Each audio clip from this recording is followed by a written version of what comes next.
Today I'll talk about the question of why economics took so long to be invented. Why this discipline got emerged, no? The time of the ancient Greeks, but the ancient Romans, medieval period, but it came about way, way later. And we'll be drawing from a book from or by Heilbroner titled The Worldly Philosophers. And particularly we'll talk about the preface and the introduction. So we can start with a problem. For thousands of years, human beings have worried about food, land, labor, trade, prices, debt, even poverty, and even wealth.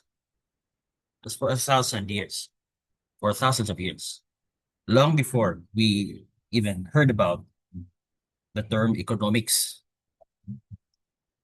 Even before the term was invented, we already were making economic decisions every day. Farmers had always worried about harvests. Rulers have always worried about taxes, and merchants worried about markets. Families worried about whether what they produced would be enough to keep them alive.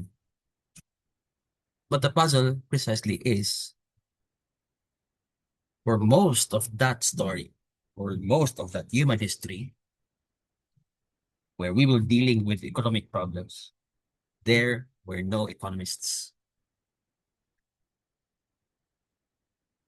which is a bit strange, right? Because we already had philosophers in ancient Greece. We have historians, we have mathematicians, we have physicians, we have astronomers, we have theologians, and even jurists. We have people asking what the universe is made of. Plato was asking what justice is, what makes a good ruler, and whether human beings possess free will. But where are the economists? Why does economics appear a bit late in human history? So this is our first puzzle. We also have a second and related puzzle. And first, imagine that I give one person an army and another person a library. The first person can conquer territory. The person given the army, he can overthrow governments. He can also kill thousands of people.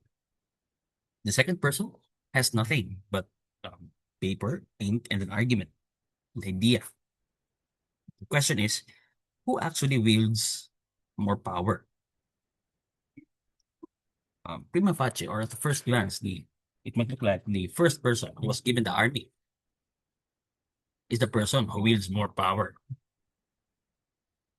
However, history is not that simple. We have, for example, Adam Smith, one of the key economists. Adam Smith never commanded any army. Karl Marx. Karl Marx never ruled the state. John Maynard Keynes. He never conquered the country. Yet, Heilbroner makes the point that the ideas that are associated with these people have influenced governments, political movements, economic institutions, revolutions, and a million lives. Some ideas have defended capitalism, others have attacked it. Some were used to justify the status quo in the existing arrangements, while others inspired people to tear those arrangements apart. So, our second and related puzzle is this: how can an argument in a book become a force in history? So, we have a third equally perplexing puzzle. Robert Heilbroner, the author of the book, calls the great economists called the worldly philosophers. Why does he call these people that way? At a first glance, the phrase might sound absurd, right? Because philosophers ask about truth, justice, morality. freedom, and a good life. Those are Aristotle. Whereas economists mm, raise different customs. Talk about wages, prices, profits, markets, production, and employment trade. So, um, why that interesting name for the economists, the worldly philosophers? So, this brings us to the question: how did that ancient philosophical question, like for example, what is the good society, philosophy, become connected to the very worldly question of, for example, why did the price of bread go up? Inflation, for example. So that's the third puzzle. And I'd like you to keep all these three puzzles in your head. So the first one again was, why did economics appear a bit late in the human story? Second, how can ideas become historical forces when ideas are immaterial, they're abstract, they cannot have physical effect on you. Right? And the third puzzle is, why are economists called by Heilbroner philosophers? So later on, we'll talk about these questions one by one, but yeah, we have to provide a little context for a while. So yeah, the book is about a few strange people who have changed the world for itself. Yeah, he points out how it's almost embarrassing. Uh, that there are details in their lives, for example, Adam Smith, that might make them, you might say, too ordinary to become part of the canon of economists. By the standards of conventional history, these people were not, at least prima facie, particularly impressive because they, again, did not command armies. They did not rule empires. These people, this Adam Smith, Hale Brown, Marx, Leonard Keynes, Malthus, they did not sit on thrones. They did not issue decrees that everyone was required to obey. Instead, these people, these economists, were for the most part mainly writers and scholars.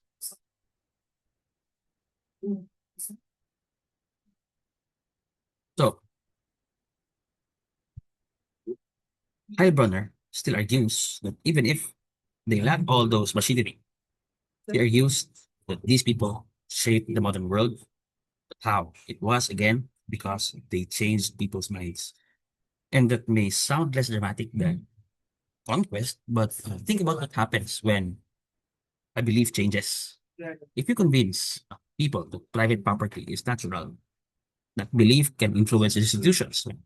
If you can convince the people that markets coordinate society efficiently, governments may organize policy around that assumption. If you convince workers that their poverty is not an individual failure, but a consequence of the economic system itself, you may create a political movement. The idea comes first. Okay? So somebody has to come up with that idea. And then later on, somebody might come to believe that idea. And once somebody believes that idea, then somebody may act on it. Eventually, the idea slowly, gradually becomes an institution. And once an idea has entered an institution, it can become very difficult to distinguish that idea from reality. So that's why we're taking these economic thinkers seriously, following Hale Broden, because ideas do not merely describe the world. Sometimes they help build the world that they try to describe. So, but what exactly are these? Were these economists trying to look for?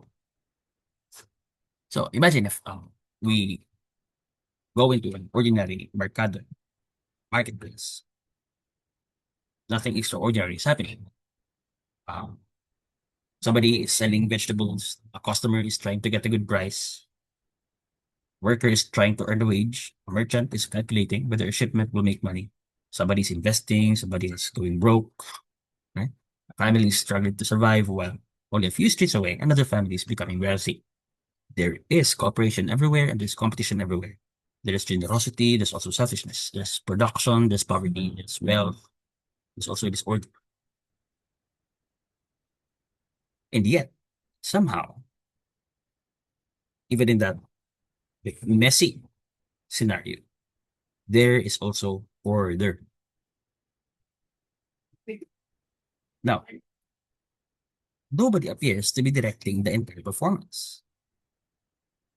There's no giant conductor or dictator standing above the marketplace shouting, for example, produce 200 kilos of vegetables or hire 3 workers, charge this price, invest here.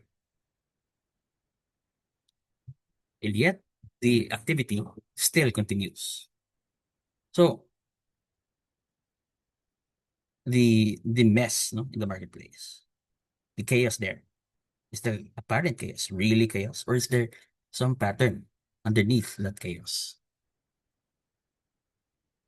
And we can go macro, and we can expand that question, not just inside that marketplace, but the same question can be elevated into society itself. Is the chaos that we see really chaos, or is there some logic to the apparent chaos that we observe? So this brings us to one of the key arguments by Heilbroner, which is that human society can look chaotic from the close up. You stand inside it and you see millions of separate actions. However, once you step back, patterns slowly begin to appear. Poor family, a wealthy merchant, worker, factory, bank, market, protest, the government. First, they seem so unrelated. It's chaos, right? But the great economists tried to show that they were not. They searched for the hidden relationships connecting these ordinary events. So, Heilbroner therefore accused that the subject matter of economists is ultimately not money. Instead, their subject matter, meaning what they're really talking about, is order, social order in the midst of chaos, the mess of social reality. These people wanted to know why human beings pursuing their own interests, their own fears, their own visions, and their needs and desires, nevertheless produce something that looks, at least from a distance, like an organized society. And that, according to Heilbroner, is a remarkable intellectual vision. So, so our first puzzle returns. If human beings have always faced economic problems, why did this way of thinking only emerge recently?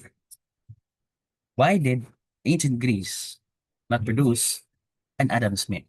Why did medieval Europe not produce a Karl Marx?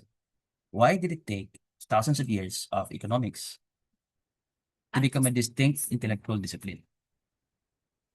Here, Heilbroner gives us a clue that perhaps unlocks the story.